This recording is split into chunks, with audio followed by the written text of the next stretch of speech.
Happy Friday Eve, everyone. It feels like it's been some time since my last live, but it probably has only been about 2 weeks or so. But I'm used to doing it weekly. I'm super excited because I have Miss Sheila Carmichael at MCC, and we're going to get into what that means in the coaching world because there are not many MCCs. So we are in the presence of greatness. And speaking of presence, we are talking about presence, self-coaching strategies to ignite your authentic leadership. So tune in, get you some water if you need it, and just sit down because you're about to. It's going to be a fantastic conversation with a lot of strategies and things you can implement right away. So without further ado, before we get into the juicy part of this conversation, Sheila, how about you tell everyone who you are and why you're so passionate about this topic that you've written a book on? Well, thank you first and foremost, Jevon, for inviting me to this live stream. I so appreciate the work that you're doing and the support of all the coaches out there. Hi, everyone. I'm Sheila Carmichael. I think of myself as a leadership architect. Now, yes, Jevon says I'm a master credential coach with the International Coaching Federation. That basically means I put in a lot of hours and a lot of time and have a lot of training for them to say, hey, based on our criteria, we're going to put you up at the top ranks. So I so appreciate them ensuring that it's a standard process. You know, Javon, I think of myself as a leadership architect because it's not just within the coaching I do or the mentoring and advising and consulting. I'm really helping people similar to like an engineering architect that looks at buildings and works with different people to understand, what's the right structure, what's the purpose of this building, what are the things we want this building to function as. Well, that's what I do when it comes to my conversations as a coach. I'm really tapping into your purpose, your values. What are you hoping your leadership will gain you and for others, the impact you're looking to make, and helping to connect those dots for you to be the best authentic leader that you can be and have the greatest impact and get all the results that you're hoping to achieve. And I think we all want that. All right. So architect a way today, Sheila, because that's Yeah. exactly what we're talking about. And a lot of leaders listening are like, "Hey, that sounds wonderful," but I feel like I get in my own way sometimes, and I feel Mhm. like I just need a coach in my ear at all times on my shoulder that just tells me, like, "Hey, this is how you should handle this situation."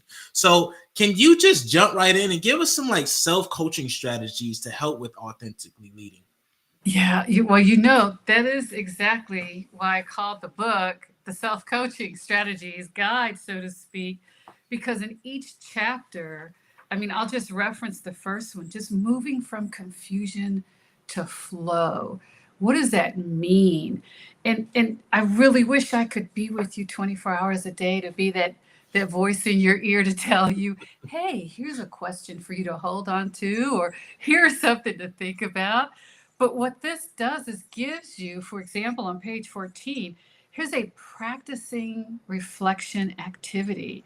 And one of the questions literally says, what are your current habits for setting your mindset for the day ahead? If you noticed, I started this series of Mondays Matter, but I posted on Sunday night. It's Mm. because most leaders are trying to get their week planned ahead. If they recall a philosophy from Franklin Covey back in the day, plan your weeks out versus just the day. And so as you're trying to look at your week and plan ahead, many times we're only looking at the activities and what we need to get done. But That's I'm right. asking you to go a little deeper because Coach Sheila wants you to go deeper with yourself since I can't be there with you. And just think about the mindset that you are wanting others to see as a demonstration of your behaviors as you go throughout your week and day to day, right? Do you want people to experience you as someone who's scattered and always busy and, not thinking of others or whatever it might be? Oh, I got so much work to do. Or do you want them to think of you as someone who is thoughtful? Whatever your values and purpose is, why you're doing what you're doing. I'll, Mm. I'll give you another one that's listed here because after each chapter, there's there's these key questions for you to just take some time and process through. When you think about what opportunities throughout the day do you take advantage of to reflect on how you're aligning to your intentions? That's So a we plan out for the week, right, Jevon? And we got everything so all laid deep. out. You got your calendar all coded up with different colors. Right. What's going And on? then I you, just see a green or a red or a blue, and I know what's happening. exactly. And then you start just jumping right into it. You get your coffee, your tea, your beverage of choice in the morning you need to get you going, and you just start rolling. And when do you take a time, a micro moment within the day to just check in with yourself to say, okay, I set intentions out for the week. When I woke up this morning, I set intentions for the day. How am I tracking against that midday? Right?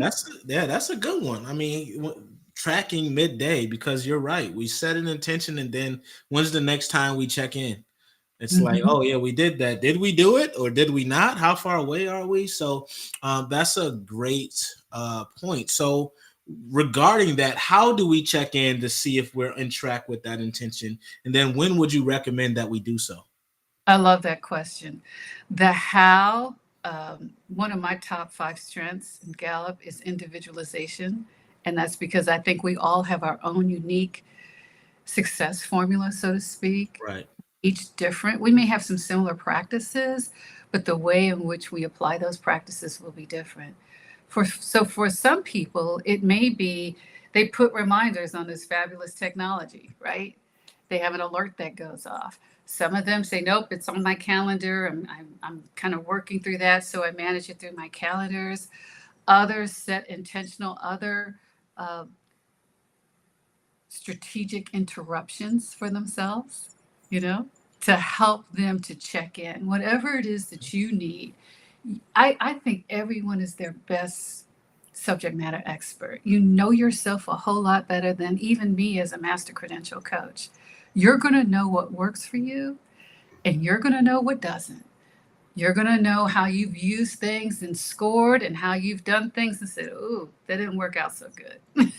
Absolutely. It's just really about being honest with yourself, right? We're talking about authentic leadership right now. I mean, that goes for yourself as well. It's like Yeah. being real with yourself, you know. Yeah, absolutely. And here's the thing.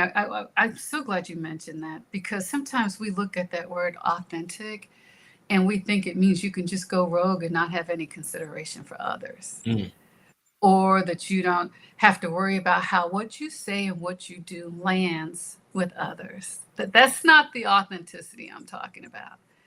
I'm talking about a sense of genuine care and compassion, respect, grace and dignity. That's the kind of authenticity I'm talking about. I'm talking about the kind that says, I want to be here because I'm chosen as a leader to support you. It was an honor given to me to help us collectively do what we need to do to align to whatever the mission is within your organization, your families, your communities, whatever that might be.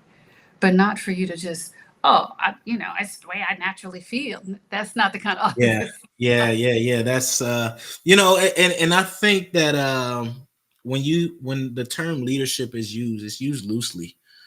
Because a Mm, lot of people say just because I have been charged by this organization or by this company or by whoever it is to be in this title or this position that I'm automatically a leader, and that's just simply not the case. And you hit it on the head when you said that a leader is the servant. That's where the term servant leadership came from. We are serving whoever we are in charge of leading, mm. and I feel like we're going away from that because society says if I'm in a certain role and I'm hierarchically above this group, then I'm their leader. And it's just not, that's not how we need to be looking at it, because you can be a manager.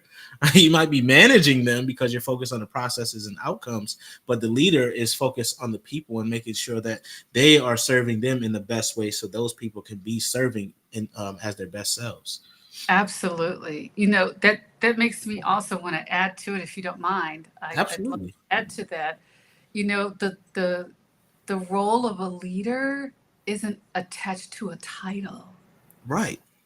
It's Absolutely. attached to the individual. It's a choice you're making about the way you want to influence and impact, right?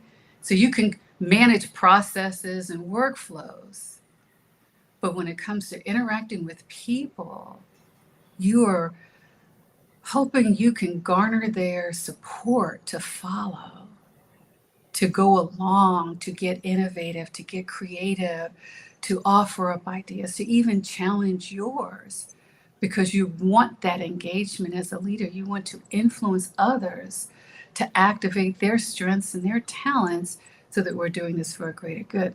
So this leadership isn't just in the workplace. Absolutely right. Any Right. hat you wear, whether you're a parent, a sibling, whether you're a coworker, you could be a community, a neighbor, a friend. You're wearing your leadership shoes each and every time. So true. So true. And I know that a lot of folks listening may be like, yeah, I recognize that sometimes, I get so caught up in the goal that I've set and the outcome that I need to hit that I Mhm. forget to lead. So what is a way that they can self-coach themselves around that? Mhm. Oh, it's such a big question. It is. It is. And I don't know if there's a universal answer for that, because there's something inside that they have made a choice around to forget. Mhm. I would want to understand what's really their purpose with what they're doing. Where are they anchoring that back to? Hmm.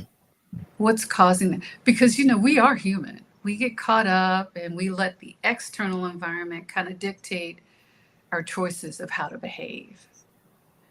Or we let even the internal noise, one of my clients called it a mental trash, right? We let that Yeah, I like that. The mental trash. That's true. That's what it is too.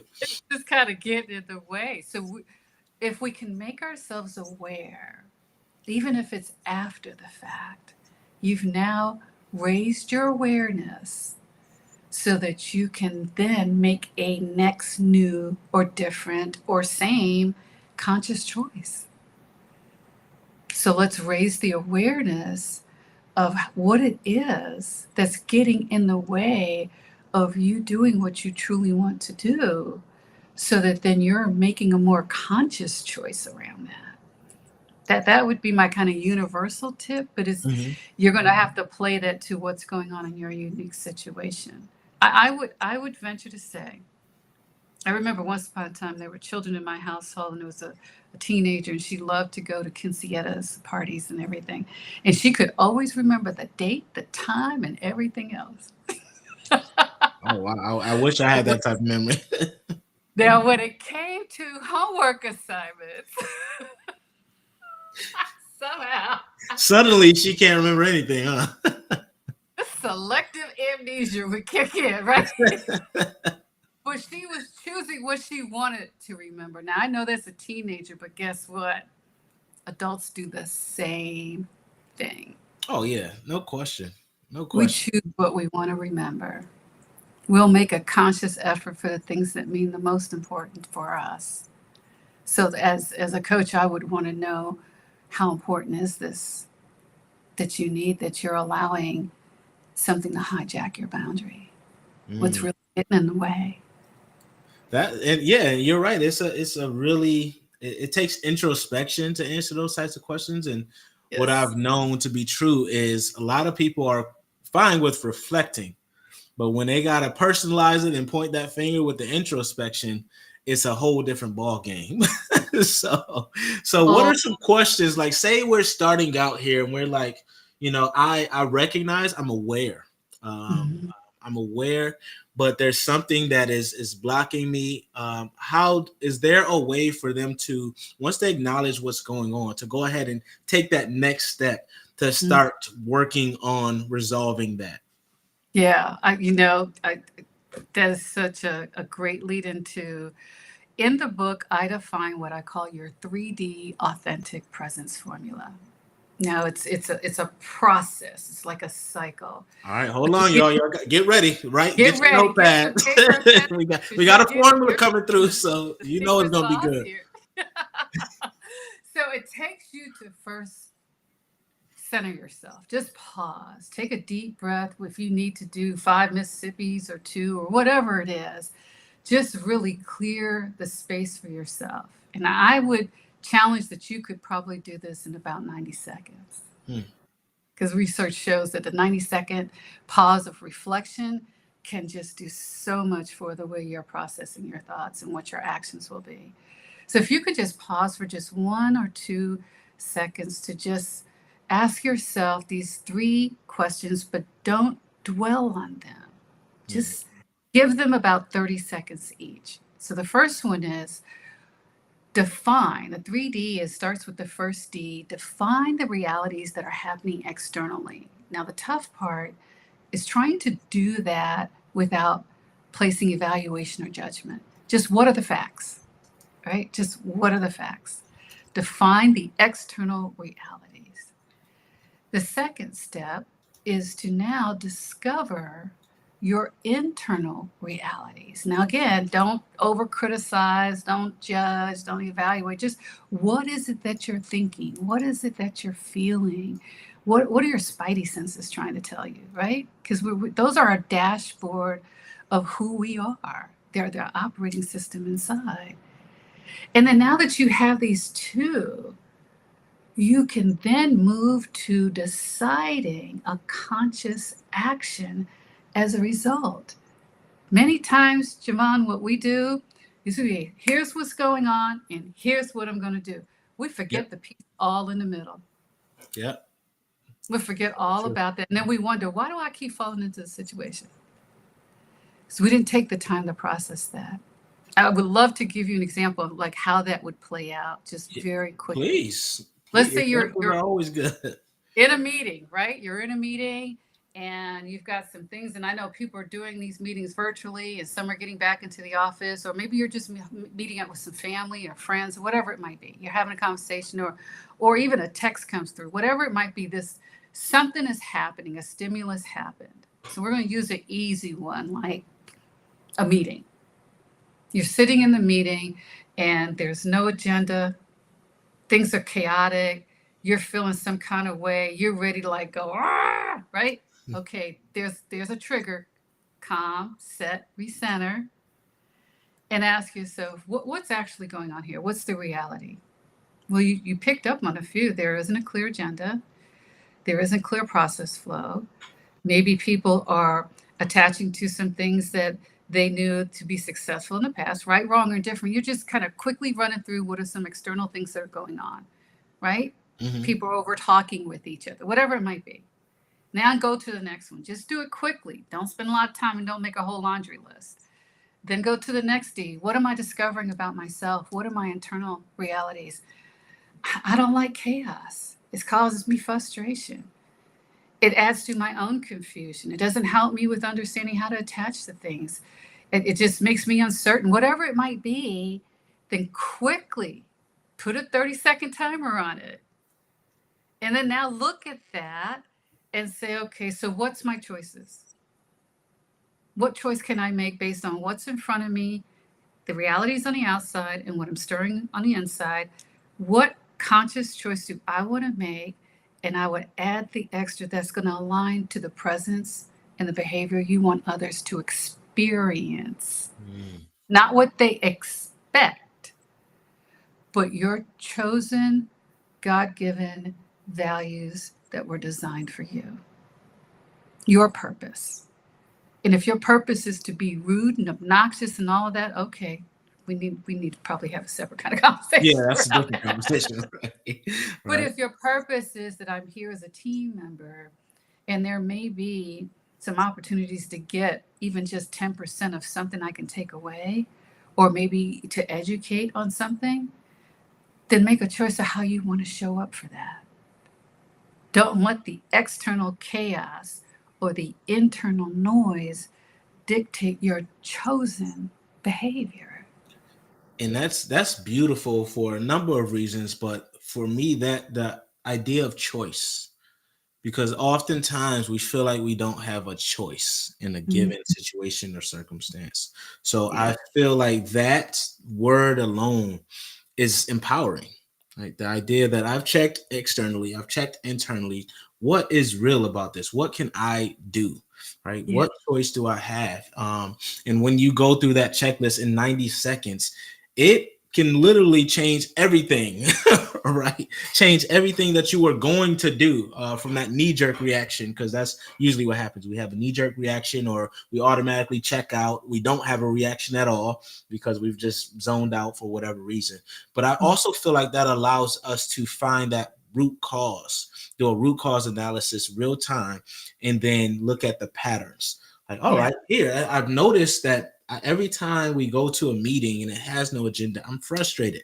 Why am I Yeah. frustrated? Well, there's no structure to this. I don't know why I'm here. I'm wasting time on what I could be working on that I've already planned out, et cetera, et cetera. So I think that pattern recognition, both internally, externally, in providing that opportunity for choice is so powerful, Sheila. And It we really got it was I'm sorry, Sheila. I was gonna say we got over 1,000 folks watching this live. So somebody, I am not seeing any comments. So go ahead, put your questions, put your comments in the chat, whatever platform you're on, Facebook, YouTube, or LinkedIn, because we're here for you. absolutely. You know, Jevon, I'm going to tell you, it's also, like you said, it's great. It's an easy, practical. I'm a practical person. I Mhm. don't want to have to spend too much time on something to get to an easy answer that I can make a quick decision on right now. But I know there are things that you do need to do the due diligence for, but some things don't require that. Mhm. And even when you have a critical moment, now think about it. As executives and leaders who are running thousands, millions of dollars and people and all the things, sometimes they don't have a whole lot of time. Yes. We got to make a decision right now. You can find 90 seconds. You can find maybe Absolutely. even just 5 minutes, right? To give it a little extra thoroughness to it. But when you apply this, even when you don't know what to do, a lot of times, like, I'm trying to figure it out, Sheila. I'm just trying to figure it out. Okay, let's figure it out together. I will tell you, I have used that process. I've formulated it about 15 years ago, and I kept working with it and testing it out and re-engineering it, so to speak, until finally I think it's perfect now. Because I have been practicing it consistently, especially in high stake critical moments, not only professionally, but personally. When my parents were rounding their final stages here in life, my brother and I were faced with some really challenging situations because my mother had dementia. And so we were placed in a very high stress, awkward, confusing, helpless situation with the care for my mother in one particular situation. And if it wasn't for these self-coaching strategies, I don't know how we would have responded and gotten the care that we received for her. And you can read about that story in the book. I'm not going to give that away. I I'm like just that. telling you. You had me. I was pulling in. I don't know if you saw me leaning closer. I'm like, yeah, yeah. Tell me more. So I like Is it. that story for me personally? I share client stories without revealing who those clients are because I do hold confidentiality to the highest level.